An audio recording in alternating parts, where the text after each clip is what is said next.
Cosa è successo? Pomidottone, manici di scopa. Pronti a indossare maschera e boccaglio.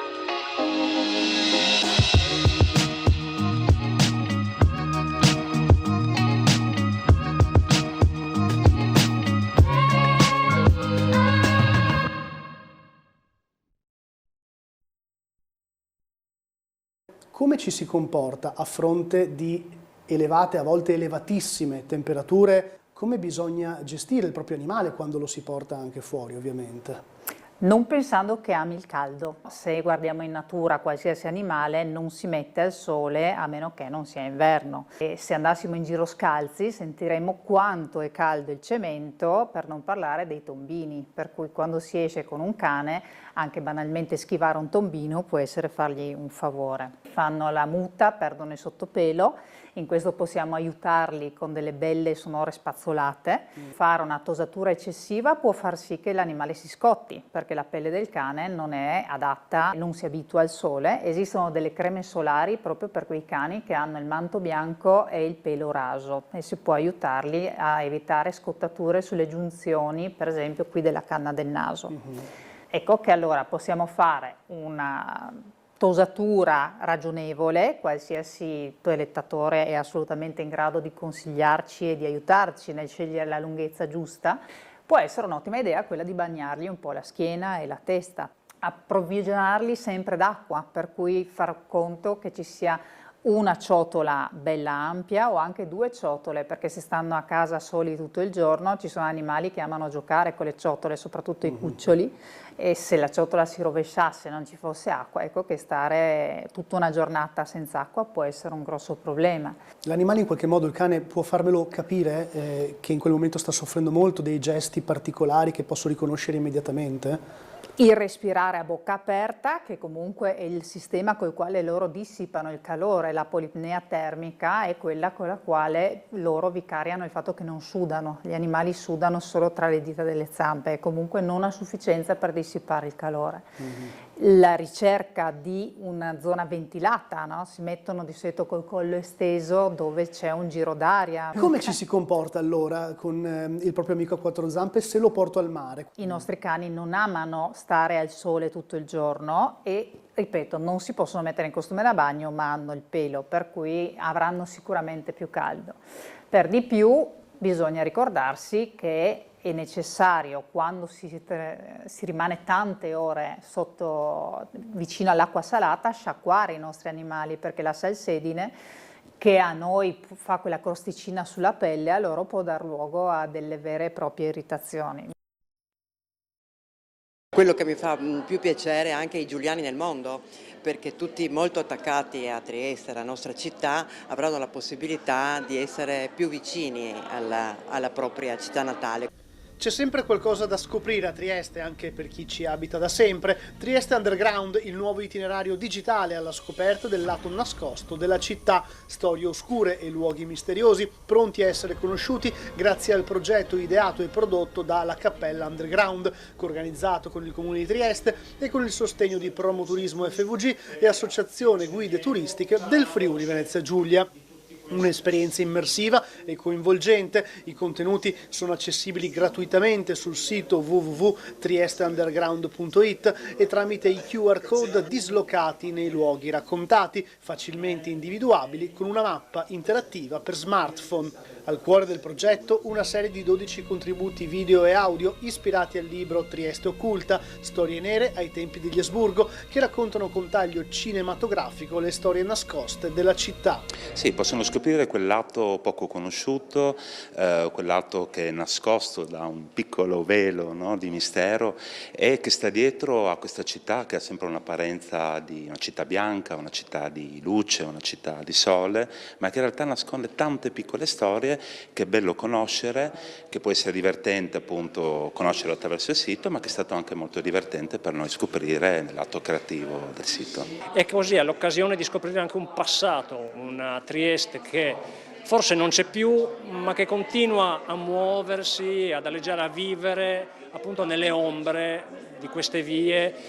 E noi attraverso questo progetto Trieste Underground abbiamo cercato di riportare le voci di una tradizione orale che forse si andava perdendo, che siamo andati anche a cercare quegli aspetti più insoliti ma che in realtà hanno fondamenta storiche inappuntabili e documentate. Un'esperienza per tutti, un percorso inclusivo ed ecosostenibile, dato che non è servito a produrre materiali stampati, gadget e che promuove un'esplorazione della città a piedi o con i mezzi pubblici. Quindi questo è un percorso sicuramente che parla di inclusione, perché naturalmente questo è un progetto che potrà essere utilizzato anche da persone anziane, da persone disabili che non possono uscire di casa, inclusivo perché appunto si rivolge non solo a noi ma anche a chi non sta più nella città di Trieste e anche coniuga la cultura, l'innovazione, la sostenibilità, quindi è un sistema diciamo per cristallizzare anche la tradizione orale in qualcosa che possa restare. Un traffico in costante aumento e la necessità di gestirlo al meglio. Nasce da qui l'accordo firmato tra Autostrade Alto Adriatico e Trieste Airport, con l'obiettivo di migliorare l'accessibilità e la circolazione nelle aree vicine allo scalo di Ronchi dei Legionari. I numeri parlano chiaro. Oltre 52 milioni di veicoli sulla rete autostradale nel 2024 e un più 3% già registrato nei primi 7 mesi del 2025. Sul fronte aeroportuale superato il 1.300.000 passeggeri l'anno scorso, con un'impennata del 33% nel primo semestre di quest'anno. In questo scenario la collaborazione punta a offrire un'informazione più tempestiva e capillare agli utenti attraverso applicazioni, pannelli digitali, totem interattivi e canali online. Tra le prime novità già attive una nuova porta al casello di Redipuglia, entrata in funzione da metà luglio, ma il piano guarda avanti. Al termine dell'estate partiranno i lavori per ampliare il casello, con 5 piste in uscita e 2 in entrata. L'accordo prevede anche lo scambio dei dati sui voli e le relative variazioni tra aeroporto e concessionaria, in modo da prevedere meglio i picchi di traffico e informare per tempo chi è in viaggio. All'interno dello scalo verranno installati totem informativi sul traffico in tempo reale, mentre nelle aree di servizio vicine sarà possibile consultare gli orari dei voli e altre informazioni utili. Un'integrazione tra reti e servizi che punta a rendere più semplice e sicuro il viaggio di pendolari, turisti e famiglie.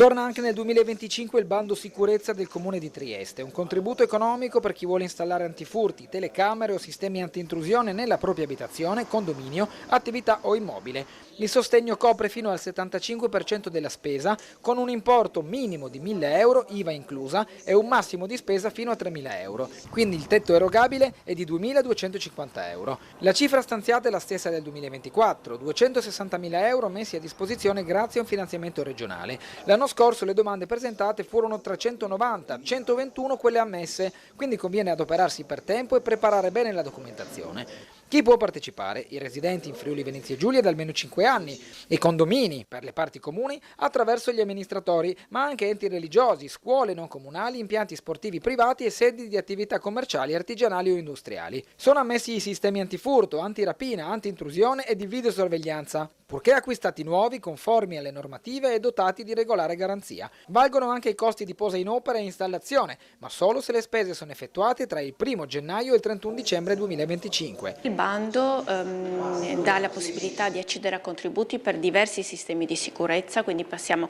sicuramente dalla videosorveglianza, ma per arrivare fino alla porta blindata e allo spioncino.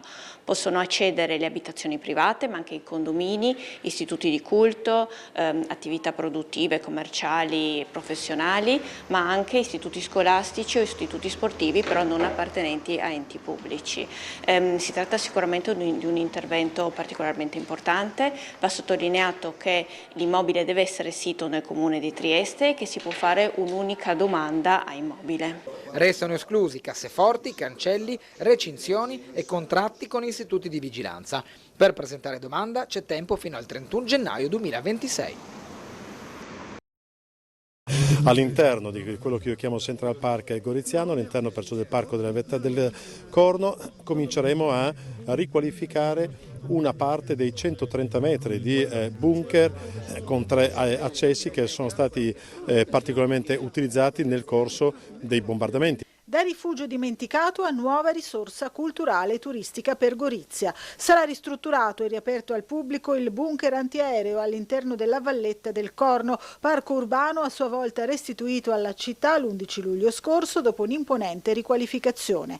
La Regione, ascoltando le richieste dell'amministrazione comunale a partire dal sindaco Ziberna, finanzierà l'operazione con 110.000 euro grazie a un emendamento alla manovra di assestamento del consigliere regionale Diego Bernardi del gruppo Federica Presidente. Ringrazio naturalmente il Presidente e la Giunta e che permetterà, ripeto, di poter rifruire del sito sia per un turismo culturale e storico ma sia per conoscere quelle che sono state le vicende del dopoguerra, della cosiddetta guerra fredda e soprattutto dare ai goriziani un nuovo motivo per venire nel recente ripristino del Parco della Valletta del Corno, conoscendo anche la propria storia locale. Il contributo regionale darà avvio al progetto per la messa in sicurezza, il ripristino degli accessi, l'illuminazione e gli allestimenti multimediali del sito.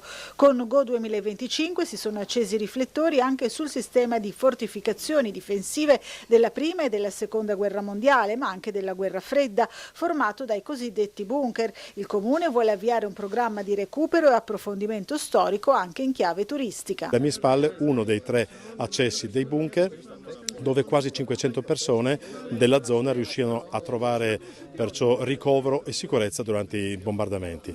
E tutto questo, ripeto, all'interno di un parco particolarmente visitato dall'11 luglio quando l'abbiamo inaugurato.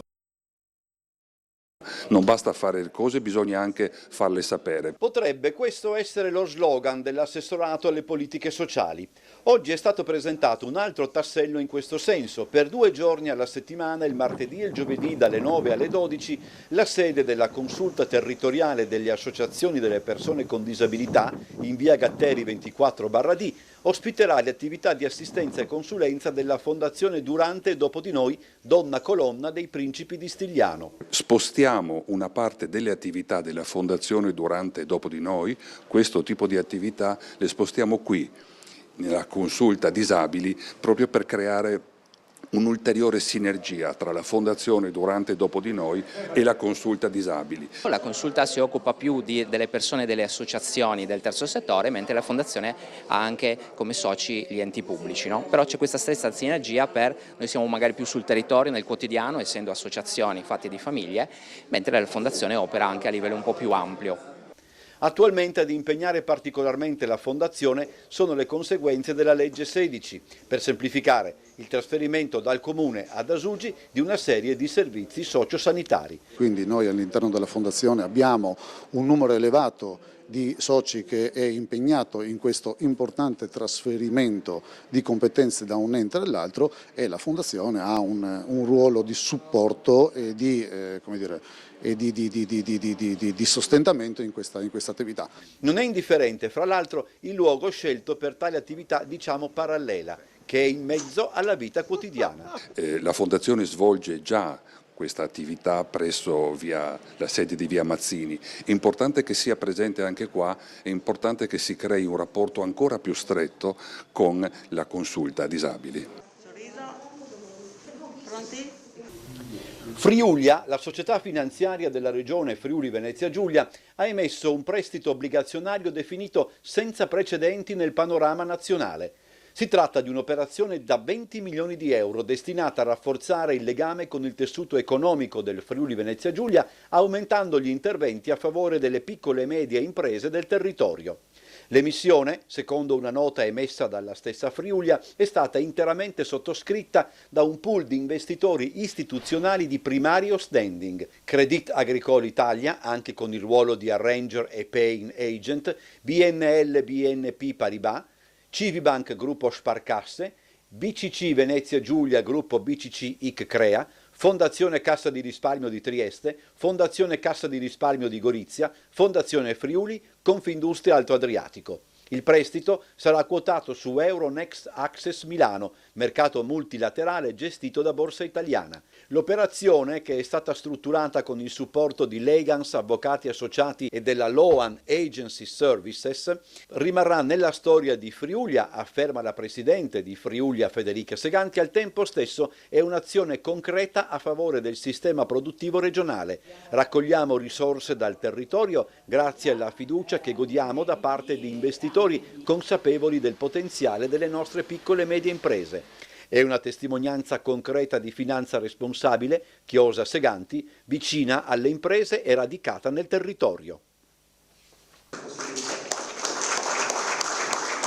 Devo dire un'opera la più importante a livello nazionale che parte, perché stiamo parlando di un'opera che sfiora i 900 milioni, principalmente 870 milioni di euro. È lungo poco più di 25 chilometri, ma prevede la ricostruzione di 9 ponti, 3 cavalcavia, 12 sottopassi, 50 attraversamenti idraulici e 2 vincoli autostradali. È l'ultimo tratto della terza corsia dell'autostrada A4 Venezia-Trieste, quello compreso tra San Donà e Portogruaro, per il quale i lavori partiranno nel 2026 per una durata di 5 anni e mezzo. Oggi la firma a Trieste del contratto per l'affidamento dei lavori aggiudicati al Consorzio Stabile Eteria. Non è un mero ampliamento, ma è un vero e proprio rifacimento di una tratta autostradale molto importante nell'ambito ricordo dell'A4, la Venezia-Trieste, che oggi è diventata non più un'autostrada snodo per l'Italia, ma per l'Europa e in particolare per i traffici est-ovest.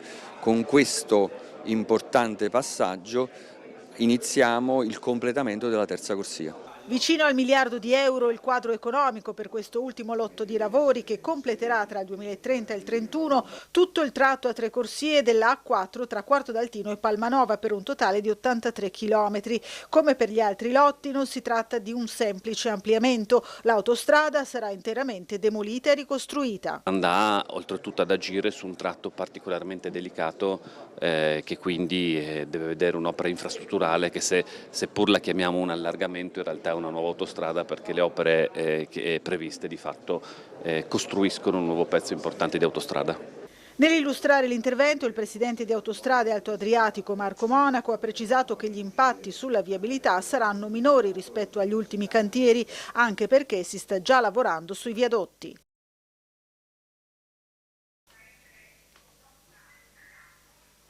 A pochi giorni dal Ferragosto si prospetta un pieno di presenze nelle strutture agrituristiche dell'intero paese. Nonostante questo, l'estate 2025 per il comparto si presenta caratterizzata da luci e ombre. Secondo le rilevazioni di Agritourist, l'andamento della stagione evidenzia la tenuta del settore in un contesto generale non facile, la necessità di rispondere a esigenze legate a nuove abitudini di viaggio.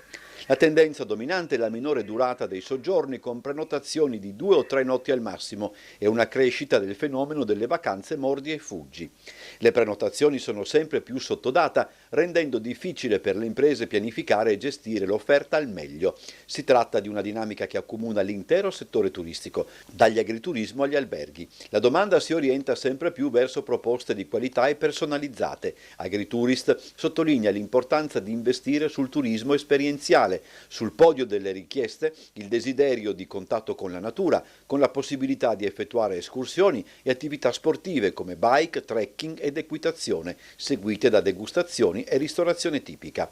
L'associazione, che rappresenta gli agriturismi di Confagricoltura, ribadisce il proprio impegno nel valorizzare questa tipologia di offerta.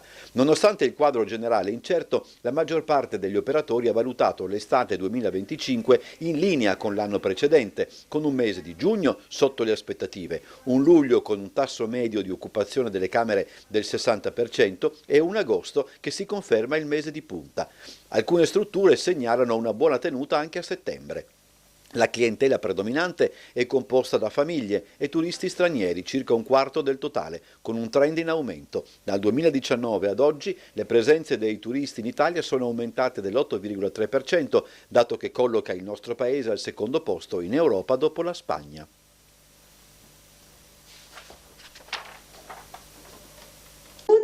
Grande festa in Piazza Cavana per l'inaugurazione del 30° punto vendita cittadino di Despar, che rende ancora più capillare la presenza a Trieste della catena della grande distribuzione. L'apertura, annunciata da qualche tempo e molto attesa, assume perlomeno due significati. Il primo, più strettamente collegato alla politica aziendale di Despar, è che tuttavia si inserisce perfettamente in un preciso contesto economico locale. Noi con questa nuova apertura abbiamo anche creato nuova occupazione. In questo negozio lavoreranno 21 persone, 21 colleghi, e di questi 11 sono neoassunti. Quindi costruiamo anche quel tessuto sociale di famiglie che crescono e che hanno la possibilità di continuare a migliorare la qualità della vita anche con questo. Quindi il luogo. Despar, in accordo con la famiglia Morpurgo, proprietaria dell'immobile, è intervenuto in modo evidente e significativo in una zona della città che da qualche tempo a questa parte ha conosciuto una sorta di rivoluzione. Ci siamo inseriti all'interno di un palazzo storico bellissimo, insomma ricordiamo che Palazzo Fontana ha quasi 200 anni di storia, è stato mercato del sale, è stato mercato del pesce, è stata farmacia, oggi lo riportiamo al suo cuore commerciale. Venivo 65 anni fa a portare il latte col papà, qua avevo 7 anni ed era veramente un po' un Bronx. Pensate che l'albergo Urban non aveva neanche i solai, non c'era niente, qui dietro era tutto un disastro. Oggi è diventato uno dei rioni più importanti della città e di questo siamo molto orgogliosi. Il punto vendita in Cavana consolida ulteriormente il rapporto di Despar con Trieste. Supermercati di varia grandezza, strategicamente distribuiti in una città che, non ultimo per la sua stessa configurazione morfologica e sociale, si presta volentieri a sperimentazioni che tutte hanno dato e stanno dando risultati più che positivi. E pare proprio di capire che tale rapporto andrà a consolidarsi ulteriormente, ma citando il Don Ferrer di Manzoniana Memoria, adelante con Juistio. I nostri progetti li definiamo step by step. Di certo Trieste è sempre nel nostro cuore, alcune cose su Trieste ci piacerebbero fare in futuro, insomma intanto facciamo un passo alla volta. Intanto siamo arrivati a Cavana ed è già un grande risultato. Dopo la prima tranche di lavori già avviata nei mesi scorsi con il rifacimento dei marciapiedi lungo le vie Paganini e Ponchielli accanto alla chiesa, entra ora nel vivo la seconda fase della riqualificazione di piazza Sant'Antonio Nuovo. Il nuovo lotto comprenderà il sagrato della chiesa, i tratti delle vie laterali che costeggiano il giardino, più l'area con la fontana centrale. Obiettivo: creare uno spazio continuo, senza dislivelli, completamente accessibile e in dialogo con la storia del luogo. Le nuove pavimentazioni in pietra arenaria ricalcheranno infatti le tessiture originarie, recuperando l'andamento delle sponde del canale interrato nel 1934 e rievocandone la presenza con tracciature a terra. Queste due vie sono diventate spettacolari, però io vedo Piazza Unità con queste pietre, capite? Provate a immaginare, no? Invece che vederla in quelle condizioni, vederla con queste pietre che poi sono le stesse che abbiamo messo in Piazza Verdi, via Torino, via Cassa dei Risparmi, insomma, e lì non è successo niente. Insieme al collega, l'assessore Michele Babure, stiamo seguendo quest'opera. A breve si apriranno le buste, quindi si farà l'aggiudicazione, potremo fare le lavorazioni sul davanti a Sagrato, per poi proseguire col 2,3 milioni appena pervenuti alla Regione con la progettazione esecutiva e gara della parte centrale della piazza. Il progetto, frutto di un confronto tra comune, soprintendenza e cittadini, punta alla conservazione dell'identità storica della piazza, integrandola con le esigenze contemporanee di fruibilità e sicurezza.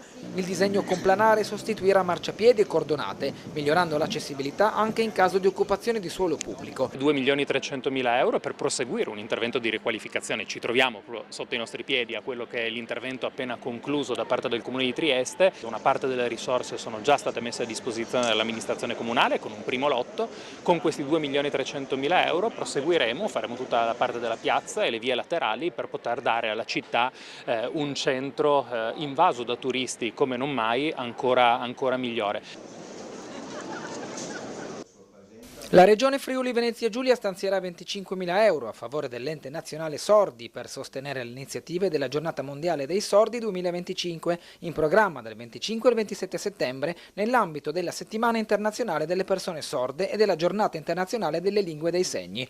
Il contributo, inserito nella legge di assestamento 2025, è frutto dell'impegno del consigliere regionale Carlo Grilli della lista Fedriga, che ha promosso un subemendamento approvato dal Consiglio. Durante la presentazione di quest'oggi è stata esposta la bandiera dell'evento. Grilli la conserverà personalmente fino a settembre, quando la consegnerà alle autorità dell'ENS. C'è stata una grandissima sinergia tra Consiglio regionale ed esecutivo, e quindi io devo ringraziare anche l'assessore Riccardi che ha appoggiato questo mio intento di dare un contributo alla manifestazione, perché ritengo che avere le associazioni l'ENS nazionale all'interno della nostra regione sia un motivo di orgoglio. Il processo di inclusione è in continuo cammino e quindi noi siamo al fianco delle associazioni che tra l'altro a partire proprio da Trieste, dove Ieralla ha in qualche maniera costituito la prima sede di ENS e quindi c'è un ritorno dopo tanti anni, e io credo sia un motivo davvero di orgoglio di avere qua tutte le associazioni che si occupano di persone sorde all'interno della nostra regione. L'obiettivo delle celebrazioni è diffondere la conoscenza della lingua dei segni, valorizzare la cultura dei non udenti e favorire l'inclusione sociale, in linea con la legge regionale 16 del 2022 sugli interventi a favore delle persone con disabilità e il riordino dei servizi sociosanitari. La manifestazione è importante per questa giornata mondiale sordi nel 2025 per inclusione delle persone sorde. Importante e ogni anno fanno questa manifestazione in modo tale che venga tutta l'Italia. È importante una figura. Siamo molto orgogliosi di questo evento. Ci sarà il giorno 27, tutti invitati a partecipare. Seguite il sito ent.it. Significa che tutti devono insieme per l'inclusione delle persone insieme. C'è necessità di manifattura, di futuro stabile, di stipendi che siano stabili. Dopo un anno di cassa integrazione in un'azienda che prima di entrare in cassa integrazione e di chiudere i cancelli ha sempre pagato a rate, ha pagato in maniera discontinua. 150 persone fra lavoratrici, lavoratori e sindacalisti hanno sfilato a Muggia in protesta contro la Tirso per quello che viene definito un silenzio assordante da parte dell'azienda sul futuro del sito produttivo. È il corteo organizzato dalla CGIL per dar voce a quei cittadini che chiedono risposte e sicurezza lavorativa. 165 persone a rischio esubero, il ritrovo alle 10 in piazzale Alto Adriatico per poi percorrere le vie del centro fino a piazza Marconi. Da un anno che non sappiamo che fine facciamo. Sì, è brutto così perché uno non sa se andare a cercare lavoro, se accettare qualsiasi cosa per sopravvivere. Sì, perché comunque già praticamente da maggio dell'anno scorso ci è stato promesso al 99% che saremmo stati riassorbiti. Alla fine è andato tutto non so dove, per non dire certe parole. Io ho 2 figli e sì. Ci sono anche certe realtà che sono entrambi che lavoravano nello stabilimento che si ritrovano in cassa integrazione con lo stipendio dimezzato. Io ho una figlia a 17 anni, sono sola perché comunque sono separata. Adesso veramente manca un mese, poi siamo in disoccupazione, non mi sembra giusto che comunque a 55, 58 anni, 60 anni ci mandino semplicemente all'ufficio del lavoro a fare dei corsi promettendo dei posti di lavoro che non arriveranno mai. Oggi vogliamo manifestare proprio per il lavoro, per queste lavoratrici che dopo un anno di vertenza non hanno ancora un riscontro. La vicenda Localdin ha lasciato grandissima delusione a tutti quanti, anche agli addetti ai lavori. Lapidaria la replica del segretario della CGIL di Trieste, Massimo Marega, alle note diramate dagli assessori regionali Bini e Rosolene, da Confindustria e le altre sigle sindacali in disaccordo sull'organizzazione del corteo. In particolare la CGIL è stata accusata di strumentalizzare la vicenda. Che non perdiamo tempo in polemiche inutili, 1 perché non li abbiamo chiamati in causa, 2 perché la motivazione dell'iniziativa è un'altra e su questa segnalo che noi dentro anche quei comunicati non vi è nessuna risposta né da parte della Regione né da parte delle altre organizzazioni sindacali né da parte di Confindustria. Penso che abbiano sbagliato l'interlocutore, quindi noi siamo e rivendichiamo la nostra azione sindacale che è a tutela di quelle lavoratrici e lavoratori, anche per far sapere che fra pochi giorni quei lavoratori rischieranno di ricevere una lettera di licenziamento. Sapevamo che sarebbe successo prima o dopo, però adesso che è arrivato il momento forse che fare una piccola raccolta firme, piccola anzi, sarebbe bellissimo che tutti gli abitanti anche nei dintorni potessero sentire questa questa mancanza e che noi possiamo finalmente forse muoverci e mobilitare qualcosa o qualcuno che ci ascolti. Nelle parole di Katia Valenti, presidente dell'associazione Melara, vi sono la preoccupazione per la definitiva chiusura del commissariato di polizia, ma anche la voglia di poter fare qualcosa affinché si possa tornare sulla decisione. Stamani Luca Salvati, consigliere comunale PD, da tempo attento a quanto succeda al Quadrilatero ma non solo, ha illustrato brevemente le ragioni che in seguito alla decisione della Questura hanno spinto lui ed altri a presentare una raccolta firme, ufficialmente un'istanza, che da un lato ripercorre la storia travagliata del comprensorio, dall'altro impegna il Comune ad adoperarsi in modo preciso su alcuni punti. Che venga annullato il decreto di chiusura del commissariato e che possa quindi continuare a svolgere quel ruolo fondamentale per il rione.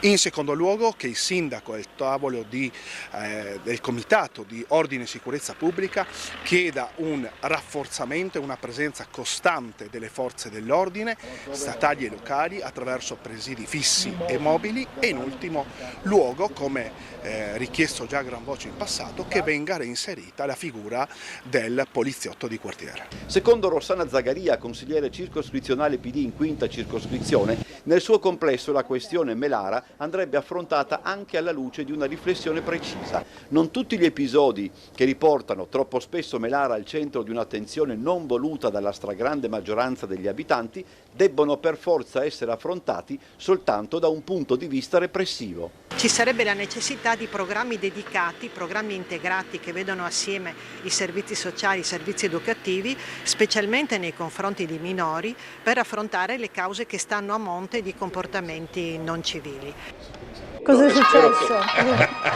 Pomidottone, mani su di Pronti a indossare maschera e boccaglio. Non sapevo come spiegarla.